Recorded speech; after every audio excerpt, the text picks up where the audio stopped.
കഴിഞ്ഞ ദിവസം ഒരു വാഷിങ്ങിന് പോയപ്പോഴത്തേക്കും കസ്റ്റമർ നമ്മുടെ വാഷിങ്ങിനെ പറ്റി ഒരു കംപ്ലൈൻറ്റ് ചെയ്തു കേട്ടാ. നിങ്ങളുടെ പഴയ ഷാമ്പൂവിന് പഴയ ഫോമില്ല, വെള്ളം ഒലിച്ചു പോകുന്ന പോലെ പോവുകയാണെന്നൊക്കെ പറഞ്ഞിട്ടായിരുന്നു കംപ്ലൈൻറ്റ്. അത് കേട്ടപ്പോൾ തന്നെ ഞാൻ ശരിക്കും ഹാപ്പി ആയി കേട്ടാ.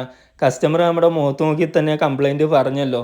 വാഷിംഗ് കഴിഞ്ഞ് തിരിച്ച് വീട്ടിലോട്ട് വന്നപ്പോഴത്തേക്കും മൊത്തവും ചിന്താഗതി അത് തന്നെയായിരുന്നു കേട്ടാ. എന്താണ് ഇതിൻ്റെ കാരണം?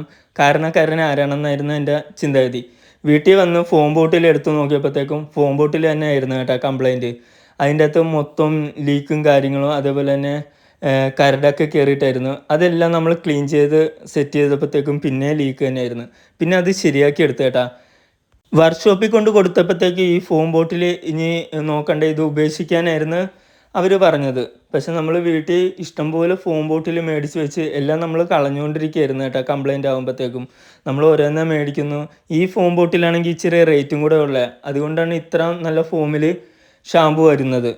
ഇത് എല്ലാം ശരിയാക്കി എടുത്തപ്പോഴത്തേക്കും ദേ പഴയൊരു ഫോം വന്നു കേട്ടോ. ആ കസ്റ്റമർ എന്നോട് അപ്പോൾ അത് പറഞ്ഞ് കൊണ്ടാണ് എനിക്ക് നല്ല ഹെൽപ്പായി കേട്ടോ.